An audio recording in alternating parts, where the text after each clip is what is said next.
Hello guys, this is a pre-market analysis of 11th of May. Very important session because I'll be discussing about three areas which can affect the market today. So firstly, of course, the US-Iran negotiation uncertainty. We need to discuss about that and I'll make it very clear. In fact, it's complete uncertainty. So whatever news available, whatever speculation available, I'll make it very clear, not about the, negotiation. And then the oil prices moving higher, something which we need to discuss. But most importantly, our Prime Minister, Mr. Modi, have made a statement in public related to the use of oil and gas. That's something which can be a trigger for the market today because there's war things and everything which is going on. But when our Prime Minister, coming public and making such kind of statement, which will have much more deeper impact on the market and how it is going to span out in the Indian market is what something which we need to see today. So that also I'll be discussing. And then as usual, we will look at the technicals, we'll look at US market, and then we'll look at the other numbers like FIIs, open interest, the positioning and everything. And then we will have a perspective on how we are going to approach the market today. But let me tell you first itself, if you get a bounce, that's going to be a selling opportunity. At least, FIIs will sell by around 2 o'clock, right? 1 to 3 o'clock, that's that time, maybe they'll sell. So if you get a bounce during that time, could be an opportunity to sell, but it is going to be a sell on rise market. As of now, the understanding that I have is going to be a sell on rise market. Okay, so looking for a buying of put option if you get a bounce. So war panic is there, negotiation uncertainty is there, so the market mood is shifting now slightly from that positivity that we have seen a couple of weeks when we have seen US markets are also hitting all-time highs, fresh all-time highs, the S&Ps and Nasdaq, etc. But that's not the case now. We'll do one thing, we'll start with Trump statement. Okay, see, weekend what happened, there was a public meeting in Hyderabad, by BJP, and Mr. Trump, Mr. Modi have made a public request to the citizens that you have to prioritize work from home culture, right? And then, if you remember, this can be connected, kind of. COVID time also, the request that he have made, and then he asked to use public transport so that oil consumption can be reduced, gas consumption can be reduced, cooking oil consumption need to be reduced, avoid buying gold, right? Now it is also giving you different dimensions, right? When you are using more oil, when you are buying more gold, it is also adding pressure to the forex reserve, and it is also adding pressure on rupee depreciation. Apart from that, there is a shortage also there, right? And this price is also going higher, and when you are spending extra on these, your trade deficit is increasing, your current account deficit is increasing, and it is also adding pressure on rupee, and dollar is also appreciating, rupee is depreciating, and that is again affecting the entire economy. So that is there on one side, but at the same time market may interpret this in a different way, that the war may go long time. That is why Prime Minister have made such kind of statement, because Prime Minister might be knowing something, so he wanted to take that cautious stand, and that is why. So see, government usually don't make any such public preparedness kind of statement unless internally they are at least considering the possibility of a prolonged war or a geopolitical instability. I don't think that it is only about trade deficit or current account deficit or excess use of oil or buying of gold, etc. I think internally there may be something that that the government know, that the geopolitical instability may continue for quite some time. Oil price may hike from here for quite some time. Could be the reason why the government officially and publicly come and make such kind of statement, especially the Prime Minister, right? So the important clarification is he's not saying government knows any secret, but the messaging is indirectly indicating that the Indian government is not fully confident about the US-Iran situation will cool immediately, right? It may escalate. That is what we can interpret from that statement. So it's all about interpretation. It's not about clearly told this will happen, right? So again, what sectors will have the impact?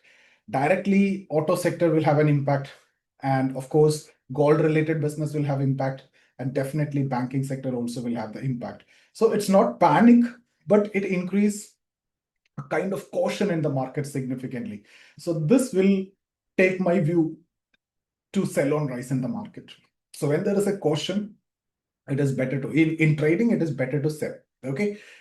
So again, coming to US-Iran agreement, the weekend update I'll give you. On Saturday, Iran officially responded to the US peace framework proposal. US have given that 48 hours time, and Iran responded through Pakistan mediation channel.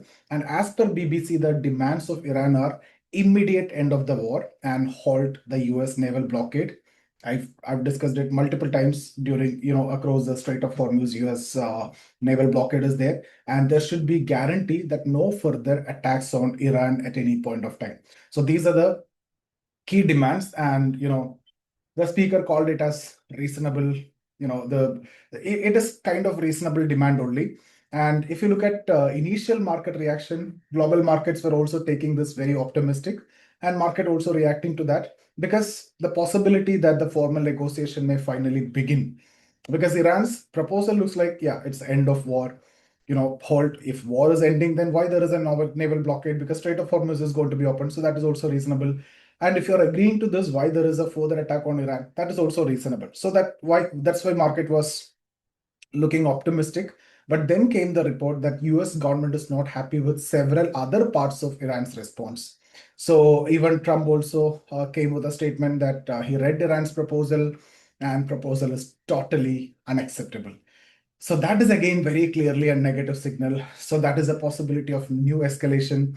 And also now if you see UK and France also entering into this, they are sending their navy ship to Middle East for the Strait of Hormuz, protect the shipping routes to Strait of Hormuz. Earlier, they were not willing to do that, right? And Trump was requesting again and again. And Trump even made such kind of statement to provoke them also that we don't want your support and all.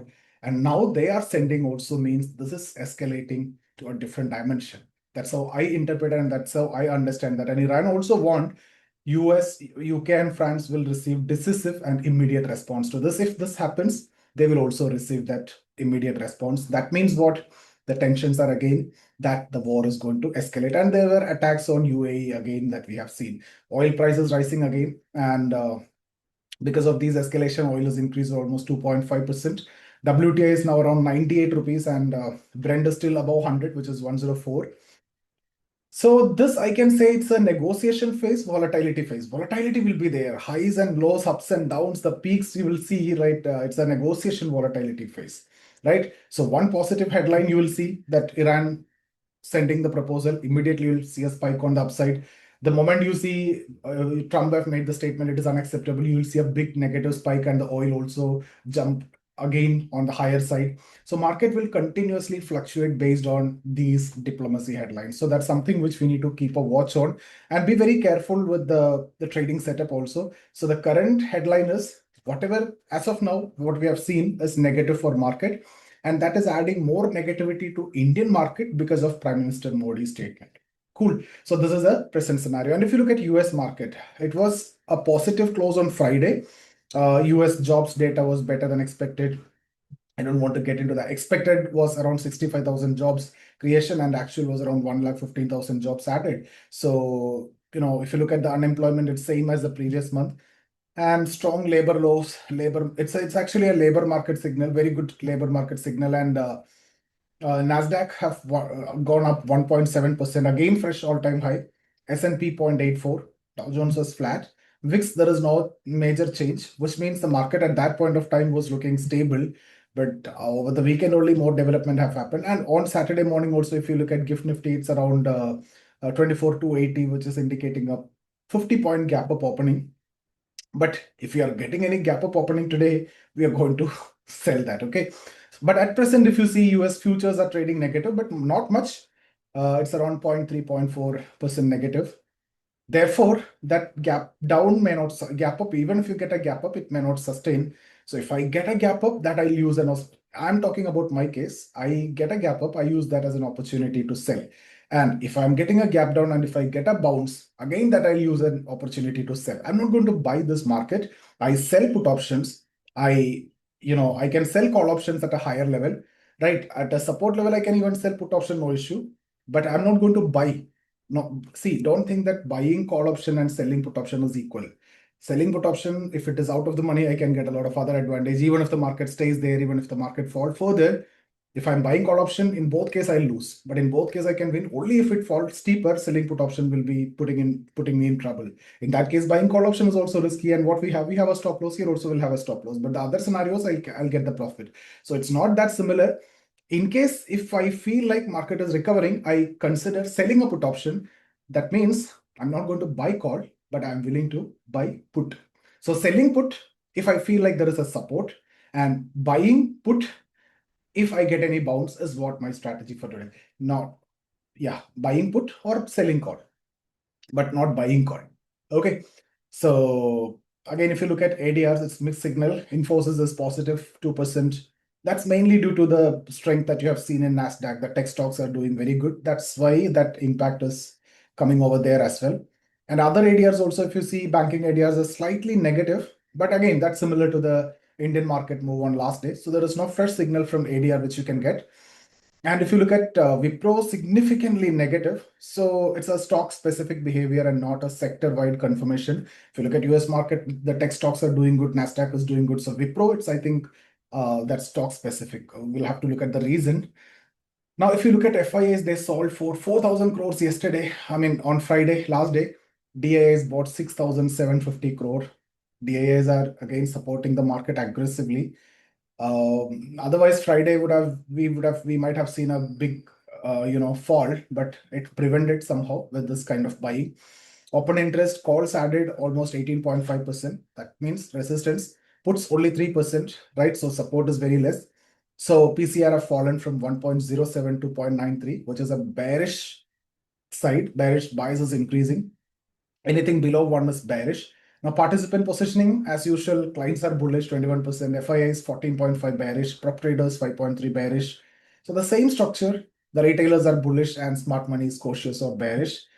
Apart from that, there are some earnings today, like Canara Bank, etc., PVR. Just go through that in case if you are trading on specific stocks. Okay. Now, apart from that, yeah, technicals last day we have discussed already, but if I need to remind you what happened last week, last day, 90-point gap down on Friday and then closed at around 24,180. So that's a bearish candle. Upper shadow is there, selling indication. Lower shadow is there. That means support at the lower level. So it's a kind of dodgy and weakness. You can see indecision. You can see still above 20 MA and 23.6% Fibonacci retracement. It's very good. RSI is around 52, which is slightly above the reference line, which is fine. So the range could be 24,000 to 24,500 for this expiry is what I'm looking for. 24,000 is going to be a good support. 24,500, even 24,350 is also a major resistance. And if that grows 24,500, 24,600 level. So this is a major resistance level. Major resistance is 24,600. Major support is 23,800, but the range could be 24,000 to 24,500. Bank Nifty also last day 260-point gap down and closed at around 55,310. Again, a bearish candle. Lower shadow is there, but it's not much. RSI is considered to Nifty, it's below that, it's below 50.48. So the range, if you see, or the resistance 55,800, 900 range, support 54,900 range. And if you look at the options, open interest data, maximum call OI, it's at 24,500. That's why I told you that's going to be the upside range and the resistance, strong resistance. After that, 25,000, that's the safe players, the standard players. And then 24,200, that's the risky players, that's the straddle players. And put side, if you see 23,800 and then 23,500, that's the safe players, that's the strangle players. And 24,000 is there. That's there as usual that we can expect. 24,200 put, that's the straddle players. Okay. So the range is bigger range 23,500, 23,800 to 24,600, smaller range 24,000 to 24,500. So the market sentiment is becoming cautious again. And my view for today is sell on rise. I'm very clear with this view. And because of Modi's cautious, war is there, that itself is uncertainty. Oil prices also becoming fluctuating, that is also uncertainty. But we have seen this phase a lot of time. So the market got adjusted to this. But the statement by our Prime Minister to be cautious is something that we haven't seen before. Because of that, I'm slightly more bearish for today's trade. Okay. And UK and France is also entering the conflict zone. That can again add fuel to the war. So Trump is rejecting the Iran's proposal also. Oil is moving higher again. These are negatives. But most importantly for me, the new two things that UK and France and Modi's statement. There are positives like strong US job data. We have nothing to do with that. NASDAQ at fresh all-time high. We have nothing to do with that. DIIs are supporting. DII support every day. But FIIs are selling stronger than that. I can add that one point in the negative. So negative PM Modi, FII selling, and Trump rejecting proposal, UK, France entering the conflict zone, oil is going up. So this much negative. We have nothing positive. Those positives, we have nothing to do. Okay, so the takeaway is negotiation, uncertainty phase, negotiation, volatility phase. Keep a watch on the negotiation, keep a watch on the oil, keep a watch at the support level 24,000 and 24,500 resistance level. Any good bounce you're getting, use as a selling opportunity. Even a mild gap up if you get, use as a selling opportunity. Even in gap down, if you get a bounce to 20 MA, use as a selling opportunity. Weakness will be there. So see you guys. Thank you.